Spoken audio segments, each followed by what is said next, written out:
जिला collector doctor Jitendra Kumar Soni ने मंगलवार सुबह जिला अस्पताल परिसर में लग रहे महंगाई राहत कैंप का निरीक्षण किया। इस दौरान शिविर में जिला कलेक्टर को कुछ अव्यवस्थाएं मिली। इस पर उन्होंने तुरंत नगर परिषद कमिश्नर जोधाराम को फोन कर कहा कि महंगाई राहत कैंप में एक भी आदमी परेशान नहीं होना चाहिए। सुबह 8:30 बजे से पहले शिविर में सभी व्यवस्थाएं दुरुस्त होनी चाहिए थी। उन्होंने तुरंत कमिश्नर को शिविर में पहुंचने के लिए कहा। इसके बाद कलेक्टर ने मीडिया को यह भी बताया कि 1-2 जगहों पर चूक हुई है, कहीं से बार बार लापरवाही का रवैया सामने आता है तो निश्चित रूप से एक्शन लिया जाएगा। असल में जिला अस्पताल परिसर में आमजन के लिए सुविधाएं नहीं थी, बैठने और छाया का भी पूरा इंतजाम नहीं मिला। कलेक्टर ने कहा कि प्रशासन गांव के संग प्रशासन शहर के संग के अलावा महंगाई राहत कैंप भी लगे हैं। इसके अलावा 110 स्थायी कैंप हैं जो 30 जून तक एक जगह पर लगेंगे। आमजन को यह भ्रम नहीं रहे कि वार्ड के कैंप लगे उसी समय रजिस्ट्रेशन नहीं हुआ तो आगे नहीं होगा। कोई भी व्यक्ति कहीं से भी रजिस्ट्रेशन करा सकता है, ऐसा भी नहीं है कि शिविर लगे उसी दिन रजिस्ट्रेशन जरूरी है। 30 जून तक कभी भी रजिस्ट्रेशन करा सकते हैं। इन कैंप में बार बार लापरवाही करने वाले अधिकारी और कर्मचारी के खिलाफ कार्रवाई की जाएगी। कलेक्टर ने कहा कि पहले दिन 24 अप्रैल को 80,000 लोगों का पंजीकरण हुआ है। प्रशासन एक भी व्यक्ति को परेशान नहीं होने देगा। नेट की धीमी रफ्तार के कारण भी लोगों को इंतजार करना पड़ा है। उन्होंने कहा कि 1-2 दिन में सब व्यवस्थाएं दुरुस्त हो जाएंगी। इन शिविरों की 13 RAS ऑफिसर मॉनिटरिंग कर रहे हैं। भी कैंप लग रहे हैं। ये कैंप मुख्यतः गांव में लगने वाले कैंप हैं, वो तो प्रशासन गांव के संग है।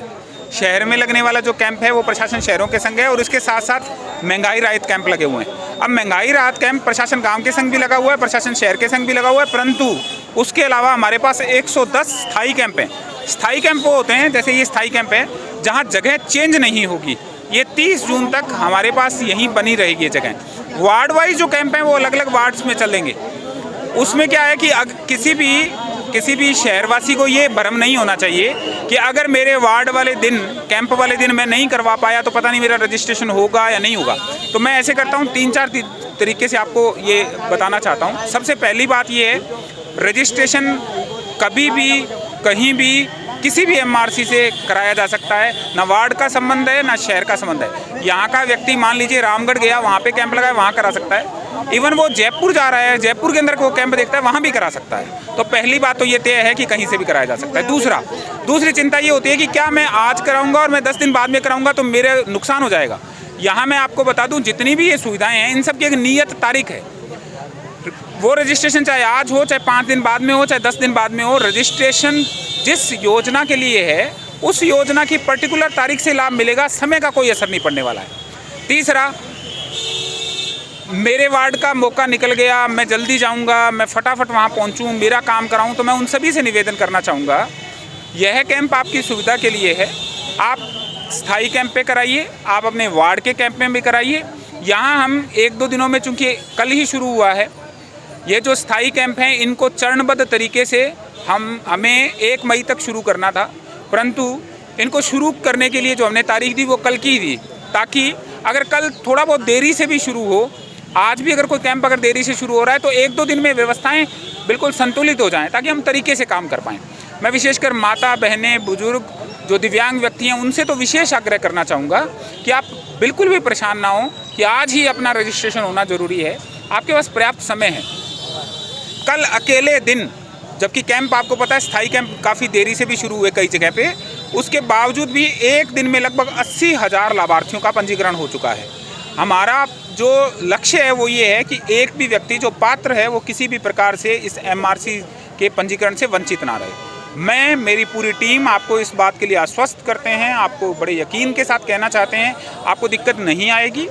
यहाँ लगातार काम है, इसमें सुधार की आवश्यकता है। जैसे यहाँ भी आज नेट स्लो चल रहा है, आप लोग खड़े हैं, इनके लिए बेसिक अरेंजमेंट्स के लिए हमने बोल दिया है। आज का समय लगेगा या अधिकतम आप मान के चलिए कि कल तक भी अगर कहीं कोई छोटी मोटी कमी है उसको दूर कर लेंगे, फिर सारी चीज़ें बिल्कुल स्मूथ होंगी, आपको दिक्कत नहीं आए। इसके लिए हमने कंट्रोल रूम 13 RAS ऑफिसर्स भी लगा रखे हैं जो इसको देखेंगे।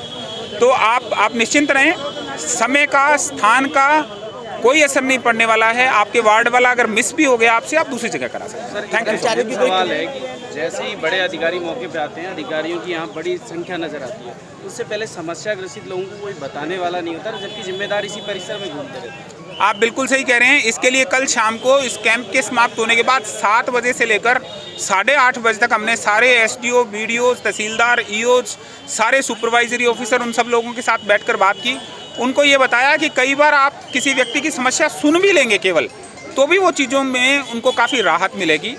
निश्चित तौर पे एक दो जगह कहीं चूक रही है, उन चूक करने वाले लोगों के खिलाफ निश्चित तौर पे कार्रवाई होगी। जनहित और जनता को जो सुविधा देने की जो चीज़ है उसमें किसी भी किस्म की लापरवाही किसी भी अधिकारी के स्तर पे असहनीय है। आज इसको मैंने देखा है, हमने उनको वापस ताकीद कर दिया है। आज दोबारा इसमें कहेंगे, अगर कोई पुनरावृत्ति बारंबार होती है तो हम माना जाएगा कि